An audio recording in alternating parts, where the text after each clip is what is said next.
you asked if I'm optimistic about the future. I think you said somewhat. Somewhat. Automation is going to be key to making things like traffic better, to pushing electric cars into the forefront, because car ownership makes a lot less sense once you have automated vehicles.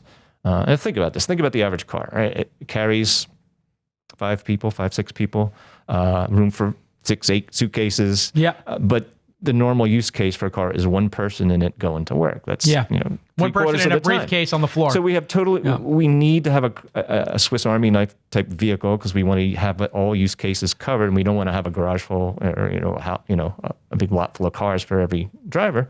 But it makes our personal transportation so wasteful. Now, what if you had automated vehicles and a share model, a network model, like buying minutes? You buy drive time. Yeah.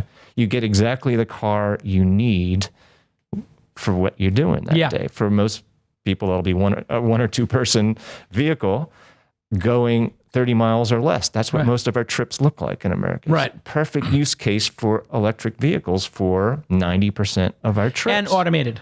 Electric and automated. Automated makes it safe. It eliminates parking. It eliminates 95% of our traffic crashes, which are 90% are caused by drunks, speeders, and distracted drivers. Right. So those computers don't tend to do that. So yes. So, I mean, I met some computers who smoke and drink, but that's just really it's on the edges. Exactly. So bad droids. And not having to park, there's estimates that in urban areas, something like 30% of the congestion is caused by people searching for parking. So wow, all that goes away. The benefits plus the costs are lower.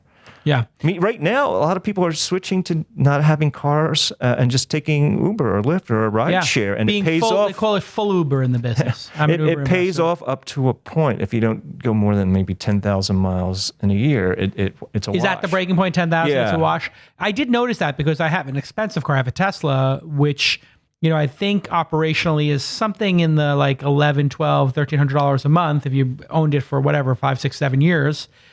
So that's a lot of Uber X rides when you start thinking about it. It is. But the charging is free, but the maintenance on it is still expensive. Now you got cars like the Chevy Bolt in the pipeline that is a fraction of the cost of a Tesla. It's a third, right? It'd be 35. With the same range. They're going to have a 150-mile range or something? They're talking over 200. 200, yeah.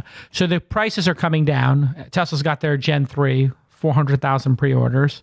How soon before we start to see the impact of self-driving cars, do you think? Because you have Uber running a test in, I think, Philly or St. Louis. I can't remember. I want to say it's in the Midwest. Yeah. It's Pittsburgh. Pittsburgh. It's Pittsburgh. So they're going to run that test. That's full autonomy, but with a driver as a backup. And they bought the company Otto, which is doing automated trucks, and they were doing real tests. And then you have Tesla with their level 2 autonomy. I use that daily, and it's pretty impressive on the highway.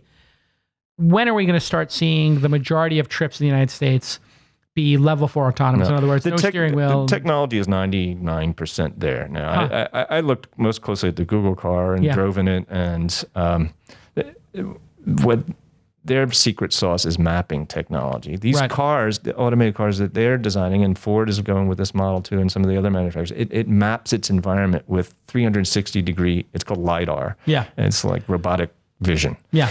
And that's different than the Tesla model that was recently in the news. And what it does is it makes such a detailed map of its environment that it knows exactly where it is. It's way beyond GPS. Yeah.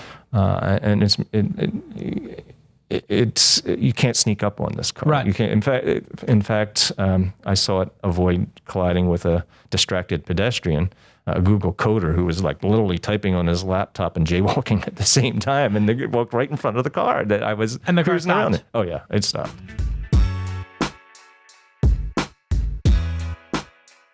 Hey everybody, I want to take a moment to thank Audible for partnering with us on This Week in Startups. I love Audible. You all know that. And they are the greatest platform for spoken word audio products. They have over 180,000 titles in every genre. And I buy about 20, 30 audiobooks a year. In fact, I just accelerated my Audible Platinum program to start 6 months early because I've been consuming so many books while I commute up and down the peninsula here in San Francisco.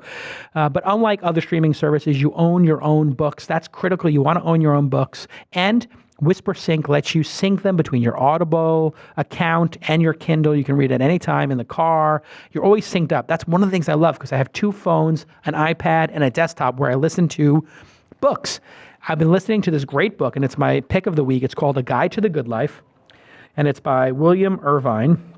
And the subtitle is The Ancient Art of Stoic Joy. And I read this because it goes through Stoicism, which is a school of philosophy, and you're like, hey, this is a startup thing here. Why would you be talking about Stoicism?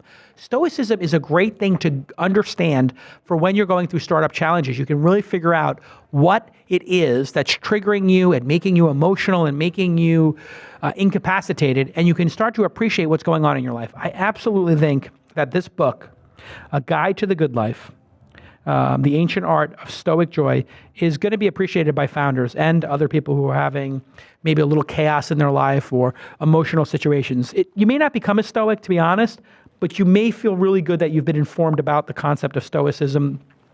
You know, some of the other Audible books I've talked about, Creativity Inc.